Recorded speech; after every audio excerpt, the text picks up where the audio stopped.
Como saber se estamos encenando o drama de Deus ou o nosso próprio drama? Eita, essa aí.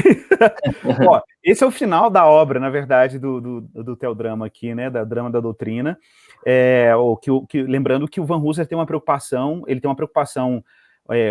naturalmente ortodoxa, ortopática e ortopráxica, né? Ele tem uma preocupação da doutrina, ela culminar numa prática. Ele até chama muita atenção para isso, um conceito que eu amo, que tem um discípulo dele, né, Pedro, a gente estava falando aqui antes de começar a gravação, o Daniel Trier, né, tem um livro sobre teologia como sabedoria, Theology as Wisdom, né, e eu me interesso muito por esse tema, que foi o tema do meu mestrado, foi teologia da sabedoria, né, e eu acho que a palavra sabedoria, no sentido até mais hebraico do que no sentido grego, ele é muito abrangente, assim, ele não se reduz a categorias cognitivistas ou sentimentalistas, ele não tem uma preocupação de fragmentar, é o ser humano na sua totalidade, e é interessante pensar que no mundo da sabedoria de Israel, isso o Van Hooser menciona em vários momentos na obra dele, não existe aquela percepção assim, não, agora eu estou sentindo, não, agora eu estou pensando, não, agora eu estou fazendo, não, está tudo conectado. Então você não tem aquele pensamento que se abstrai da vida, né? A sabedoria é saber viver, né? É se colocar na vida, né? É uma inteligência, como Van Hooser fala, né? Ele fala que tem uma expressão que ele utiliza aqui, que é como é que ele fala? Um conhecimento vivenciado, né? Um conhecimento vivido. Então acho que essa é a preocupação do Van Hooser, é mostrar que doutrina tem muito o que dizer, não apenas dizer, ele orienta determinadas práticas, né? Então aí eu acho que é um ponto de contato muito legal com o Yale que ele tem, só que ele inverte Yale, ele coloca o cânon, né, o Yale é muito eclesiológico, né, tipo, a verdade, ela é contextual, a verdade é uma influência, claro, do Wittgenstein lá, que a gramática, a linguagem é contextual, né, e tudo aí é o Pedro que é especialista, mas a gente sabe que tem essa herança aí em Yale, e aí o Van Hooser vai falar assim, não, cara, tem um negócio antes da eclesiologia, que disciplina, inclusive, as práticas da igreja, porque nem toda, porque assim, para Yale, basicamente, o que ele fala, a crítica do Van Hooser Yale é o seguinte, a escola lá do pós-liberalismo teológico, e a abordagem cultural-linguística ou linguística-cultural, né? O problema deles é o seguinte, cara, a verdade é contextual, é a igreja, tá bom, beleza, mas a gente tem várias igrejas e várias confissões, ele vai dizer, não, então cada confissão, cada igreja tem a sua maneira de interpretar a Bíblia, e enfim, a autoridade hermenêutica está na igreja. Aí, claro, Van Hooser com razão fala, cara, mas isso é um tipo de relativismo, né? Isso é um tipo de relativismo. Só que, claro, em vez de você colocar coisa no indivíduo, você coloca numa comunidade. Mas a comunidade não erra? A igreja não pode errar? A igreja não erra quando ela interpreta a Bíblia? Não tem um risco de erro, de inverdades, né? Aí o Van Hooser fala, não, tem. Então, se tem, então tem alguma coisa que tem que disciplinar, inclusive a igreja, no modo dela interpretar as escrituras. Aí, por isso que ele levanta essa questão do cânon, né? Que o cânon, a leitura canônica, ou seja, olhar para a escritura o tempo inteiro, vai disciplinando a igreja, isso no movimento, né, meio dialético. Então a igreja é disciplinada na sua leitura bíblica, ela volta para a escritura, e é um movimento dinâmico. Claro que é um movimento pneumatológico, né, um movimento do espírito, ele valoriza muito essa coisa do espírito, na linguagem do Theodrama, como, inclusive, o agente que vai fazer a doutrina virar performance na igreja. Isso, gente, isso é uma linguagem típica do Van Hooser, tá?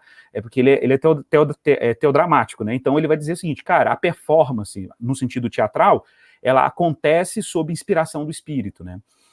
E aí, claro, ele vai fazer, usando essa analogia do teatro, vai falar muito sobre improviso, né, vai falar sobre adaptações contextuais, etc. Já para o final, então ele combinando esse movimento teodramático que vem de uma operação da Trindade, né, na igreja, a igreja como uma comunidade que as pessoas estão reunidas ao redor de Jesus, e aí tem toda essa linguagem que ele vai utilizando da teologia sistemática, dos dogmas, que é uma coisa maravilhosa do Van Hooser, que eu acho o Van Hooser muito arquitetônico, assim, ele tem uma beleza muito bacana na forma como ele produz teologia, e aí no final ele vai falar sobre como que ele vai falar sobre vocação. Isso é muito legal, ele vai falar sobre vocação e finalmente ele chega num ponto que eu acho que é impressionante, assim, nele, quando ele vai falar sobre catolicidade, e aí ele vai dizer, cara, tem um negócio aqui importante, é o seguinte, todas as vezes que a doutrina ela é cativa de alguma particularidade, ela está sendo anticatólica. Então essa interpretação doutrinária está sendo anticatólica. Aí ele cita os exemplos. Teologias tribalistas, ou seja, tribalizadas, teologias que são particularizadas. Por exemplo, teologia negra, teologia queer, né, e assim por diante. Então ele fala que essas tentativas de transformar um discurso universal da doutrina cristã, e que, claro, nasce do cânon, né, e ela assume uma particularidade, ele fala, cara, tem um elemento aí que é anticatólico, isso aí não diz respeito à doutrina cristã quando você olha para ela numa perspectiva canônica, né? E, claro, numa perspectiva também da própria história do cristianismo, né?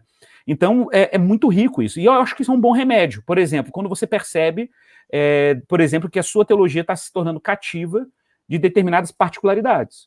Então, por exemplo, cara, se você está vendo que a sua teologia, vou dar um exemplo bem simples aqui, bem prático, do dia a dia. Se você está vendo que o discurso bíblico dentro de uma igreja está sendo toda canalizada e recortada para favorecer uma determinada devoção que não é a Cristo, um exemplo, teologia da prosperidade, né? Essa é uma forma da gente perceber que determinada prática está sendo orientada por uma distorção doutrinária, né?